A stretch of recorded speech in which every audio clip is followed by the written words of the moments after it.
Юрчалы шәһәренең 5-нче шәһәр хастаханәсе табиблары мобиль поликлиникага халыкның теләп килүләрен билгеләп үтте. Тикшерү вакытында күп кешеләр шикәр авыру, йөрәк кан тамырлары авырулары булуы ачыкланган. Мобильный поликлиника кешеләргә бик кирәкле үзгәреш.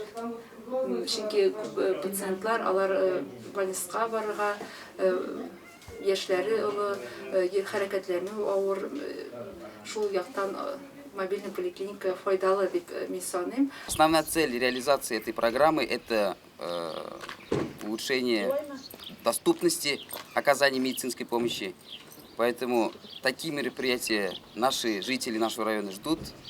И я думаю, в дальнейшем эта программа будет существовать в нашей республике, в том числе будет соответствующий выезд в нашей районе. Күчмә мобиль поликлиника комплексы заманча медицина аппаратурасы белән җиһазландырылган.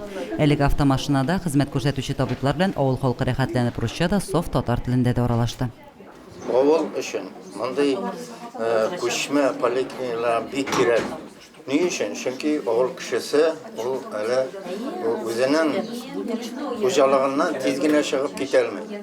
Ул әле авырса да, авыл кешесе авырса да, әле үтәр әле дип йөри. Күчмә поликлиника килү безнең авыл халкына бик уңайлы. Бигрәк тә безнең ише өлкән кешеләргә, кемнең транспорты булмаган кешеләргә бик уңайлы, бик зур рәхмәт аларга.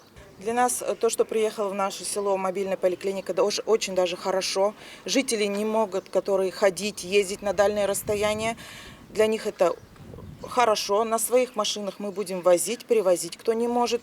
Сегодня с утра большое количество жителей из ближайших населений было много. Халыкны кирәкле документлар белән мобиль поликлиникага китерүне Михайловка фельдшер-акушерлык пункты мөдире Гөлшат Гайсин оештырган.